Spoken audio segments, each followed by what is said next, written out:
Kabayan, kumusta na kayo dyan sa Pinas? Ako ay hindi maganda ang pakiramdam. Kaso lang naglalakotya ako. May ubo kasi ako. Ayun, October 21. Araw ng Sabado. Hindi ako mag-part-time kasi wala sila. May part-time ako pero bukas na lang ako pupunta. Masama kasi pakiramdam ko. Bibili na lang ako ng mga gamit na ilalagay ko sa door-to-door. At saka yung order kong kukunin ko yung order kong mga pads sa kaibigan ko. Ayan, oh. Nakakaingit sila, oh. Sana all, nakakibin na. Sana all, may kasama. Ayan. Ang ganda ng kotse. Turak mo na kotse.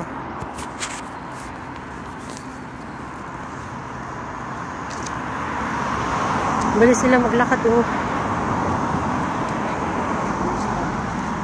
Pareho lang naman yung kabang na bagal-bagal kasi ako. Hindi naman maganda yung mabilis maglakad pag nagbablog.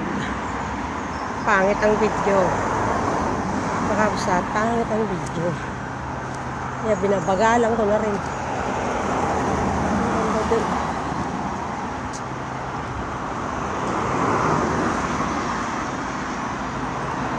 Ang bibilis maglakad yung mga British. Yun, ang layo na sila.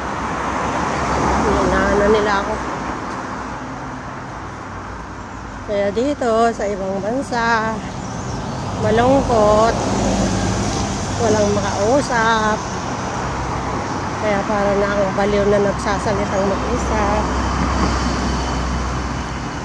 Pag nag-vlog, yan. Daldal na lang ako ng daldal mag-isa.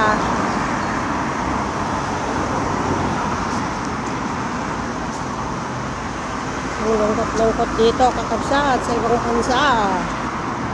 Walang makausap. Sub-sub katatrabaho. Lunes hanggang Biyernes. Trabaho, trabaho, trabaho. Walang katapusan na trabaho. Kaya kayo dyan, mga kapwa kong OFW, mag-iingat kayo. Huwag kayong magpapalipas ng gutom. Kasi mahirap magkasakit. Malayo sa pamilya, kakabsat. Kaya yung mga nagbabalak na mag-abroad, kailangan magbaon kayo ng sako-sakong pasensya. Sako-sakong pagtitiis. Dahil ang hindi biro ang magpunta sa ibang bansa, kakabsat. Lungkot ang kalaban ninyo. Pag hindi nyo makayanan, lalo na yung homesick, hindi nyo makayanan, uuwi kayo na hindi oras. Yung iba nga na-depress sila sa lungkot. Nade-depress sila kakabsat sa lungkot. Hindi nila kaya yung homesick nila. Nandito na ako sa Southport Town. Ang bilis maglakad ng dalawa. Nandun na sila.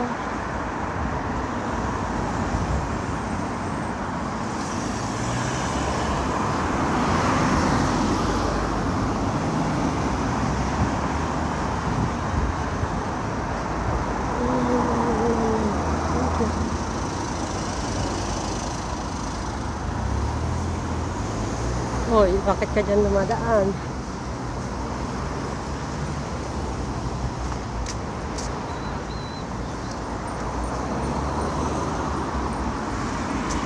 Nasakay pala sila ng bus. Yung dalawa.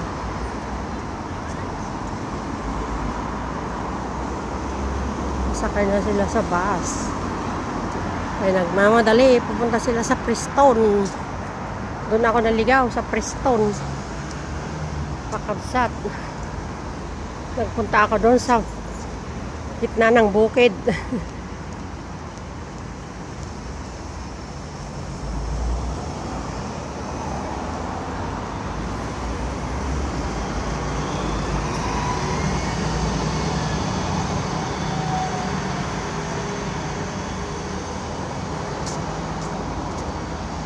Yung video ang i-upload ko dun saan.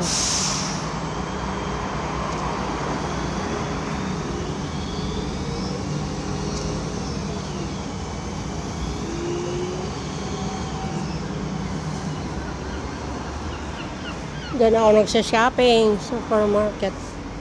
Murason Supermarket.